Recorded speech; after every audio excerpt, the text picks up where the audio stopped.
Hello everyone, welcome to Spectrum classes.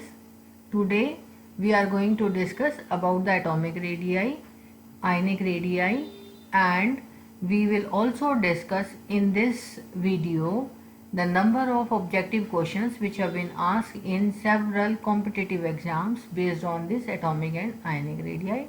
These atomic and ionic radii are very important properties, and there are many questions have been asked in the competitive exams in association with other properties such as ionization potential, electron negativity, electron affinity, effective nuclear charge, and atomic or ionic size play a vital role to decide the properties of the atoms. So here in this video we are going to discuss about the atomic and ionic radii. Now what is atomic and ionic radii? Radii is nothing but it is the plural form of the radius. The atomic radii are the measure of the distance between the nucleus and electron cloud of the outermost shell of the atom. If we suppose that an atom or the structure of an atom is spherical in shape, then it is easy to determine its radius. Here this is the representation of the Bohr's model, and if we suppose it is easy to determine its radius, but structure of an atom which is proposed quantum mechanically is of this type, where the atomic radius is defined as the distance from the center of the nucleus to the point up to which the density of the electron cloud is maximum, but it is difficult to determine directly. Therefore, the atomic radii have been determined in three: covalent radii, second is metallic radii, and the other one is van der Waals radii. Now the question comes, why these three different type of radii need to be determined? As in the periodic table, the S group elements have tendency to readily lose their electrons to acquire the noble gas configuration. Therefore, that are metallic in nature. However, the halogens and the p block elements which are on the right side of the table, that do not have tendency to lose the electron or to form the positive charge. Instead of that, they have tendency to form the covalent bond. So these elements will form the covalent bond. Noble gases, except the krypton and xenon, do not form compounds. Therefore, their atomic radii is determined by in terms of van der Waals radii. So that is why three different type of radii have to be determined to determine the atomic radii of the atoms present in the periodic table. In addition to this atomic radii, there are ionic radii. Ionic radii is basically when any atom will form its ion. Ions are of two different types. One is cation and the other one is anion. So anions are negatively charged species and cations are positively charged species. Apart from these ionic and atomic radii, there are another term which is known as isoelectronic atom and ions radii. So isoelectronic means the atoms or the ions which are having the same number of electrons. Here in this video we are also going to discuss about their radii. Covalent radii. So a covalent bond is formed. That covalent bond is formed by the overlapping of the outermost shells. Suppose this figure shows the representation or the formation of a covalent bond of homodiatomic molecule. Say homodiatomic. Homo means same, di means two, atomic means atom. Say we are having H and H. The one half of the distance between the nuclei of two covalently bonded atoms of the same element in a molecule, that distance is known as covalent radii. Three different type of covalent bonds are formed. First is AA type of molecules, or AA type of bond is formed. Here this AA means both the combining atoms are of same element. So such type of bond is formed. In this case, we are going to determine the internuclear distance of AA atoms. This is D. D is the internuclear distance of two atoms, where the R is radius of atom A, again radius of atom A, as these two, this is suppose RA, this is again RA, and the distance from this to this point is the distance of AA, or internuclear distance between the nucleus A and the other A. So here this is DAA and RA plus RB. This RA plus RB will gives us 2RA. This is the, since both are same, therefore this is 2RA. And this R covalent or covalent radius of the atoms is equal to the 1/2 of the bond length or the internuclear distance DAA. For example, the internuclear distance of hydrogen molecule is DHH, which is experimentally determined by X-ray 0.74 angstroms. Since both the hydrogen atoms are of same element, therefore radius of the hydrogen atom, and which is equal to 0.37 angstrom. The other example is the internuclear distance of Cl2 molecule, which is equal to 1.98 angstroms. Therefore the radius of the chlorine, covalent radius of the chlorine atom is equal to 0.99, which is half of the 1.98 angstroms.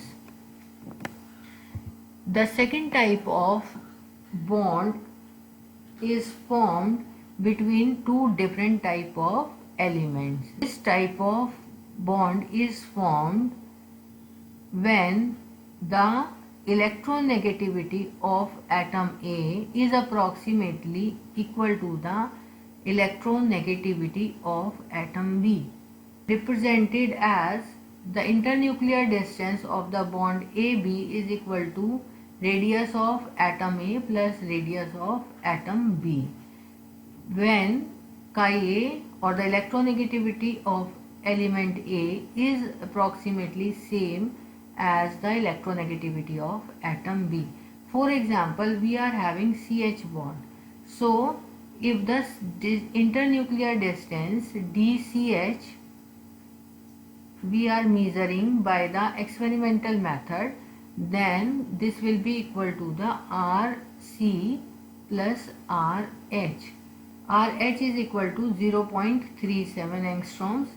Therefore one can determine the radius of this carbon atom. Next type of element is formed when both the combining atoms have different electronegativity.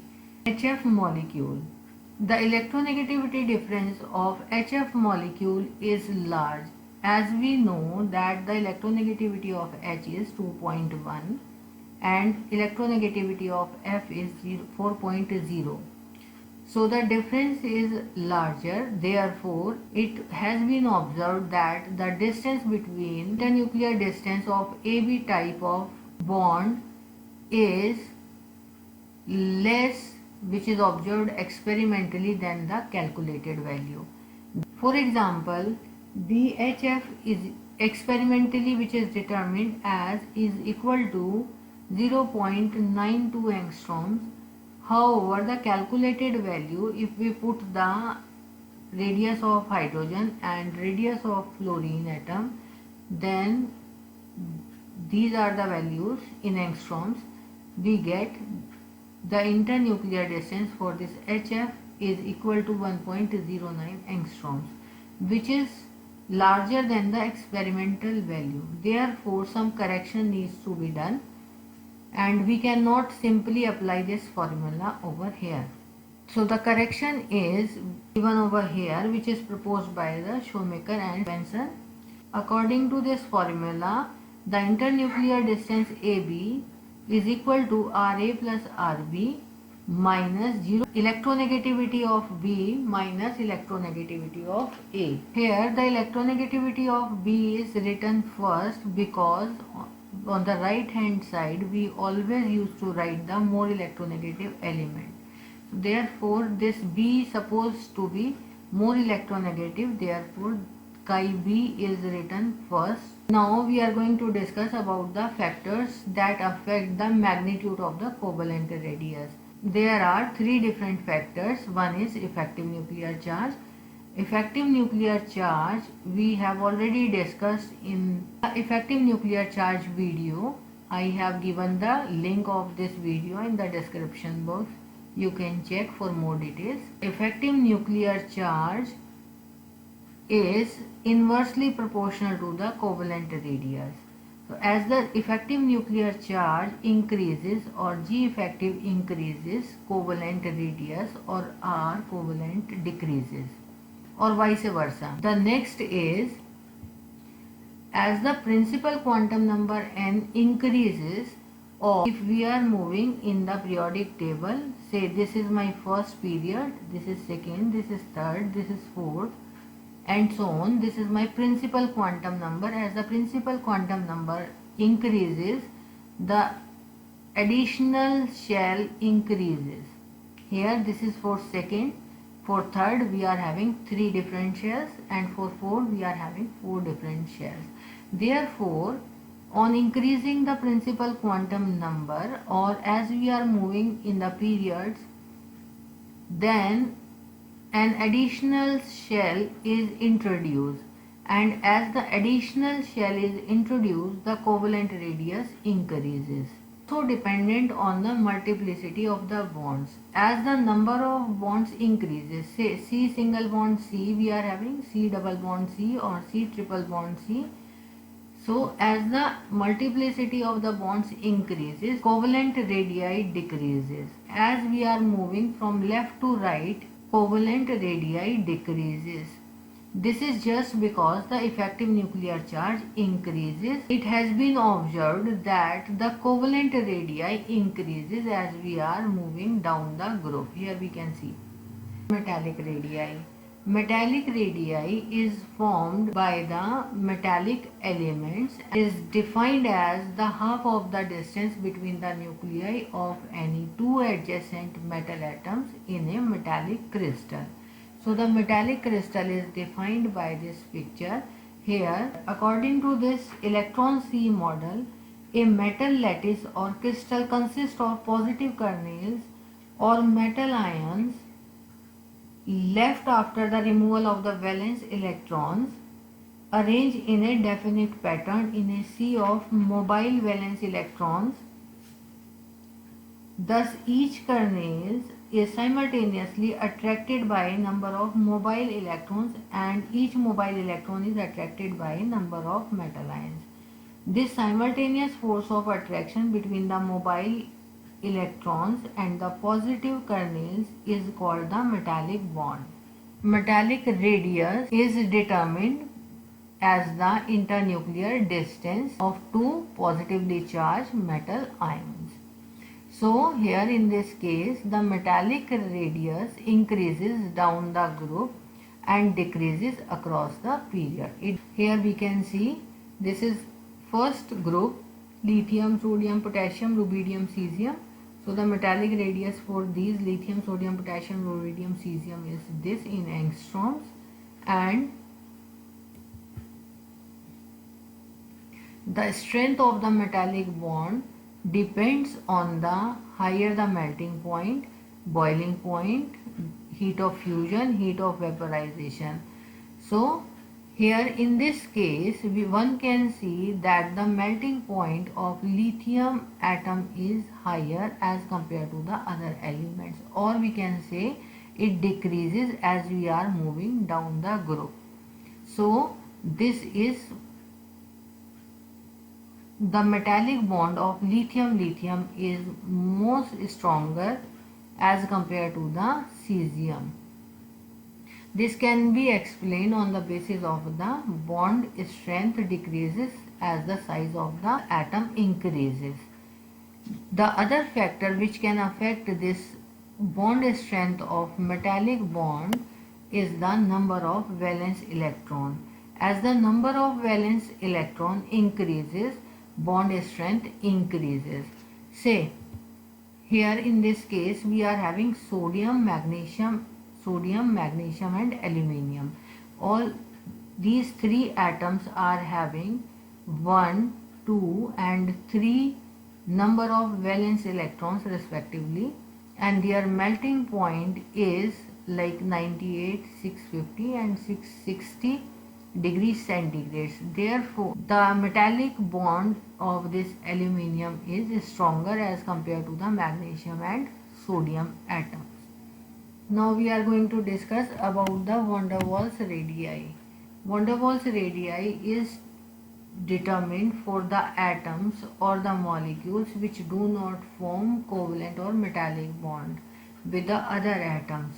And before discuss about the van der Waals radii, one must know what is van der Waals forces.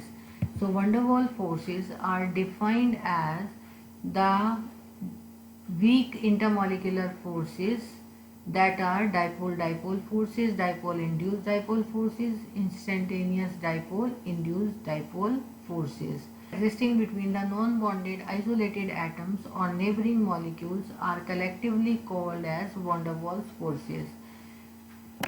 Therefore, this van der Waals radii is defined as the half of the distance between the nuclei of two non-bonded but adjacent atoms belonging to two neighboring molecules. For example, if we are having a hydrogen molecule, this is hydrogen molecule H single bond H, and this is another hydrogen molecule, and the distance when these two molecules come into close vicinity, then the distance at which these two can exist, this distance is known as R van der Waals for hydrogen. We can also determine this for the say neon. When these two atoms come into close vicinity, so this distance between these two atoms is also known as the van der Waals radius of neon. If we discuss about the trend in the periodic table, then the van der Waals radius increases as we are moving down the group and decreases across the period. For example, this is fluorine, chlorine, bromine, iodine, and the van der Waals radius increases as we are moving down the group. If we are talking about the helium and neon, then the van der Waals radius for these two noble gases increases as we are moving down the group. Again, if we are moving in a period, say nitrogen, oxygen, fluorine, then this van der Waals radii decreases, except the noble gas configuration. The magnitude of the van der Waals radius also depends upon the packing of the atoms when that are present in the solid state.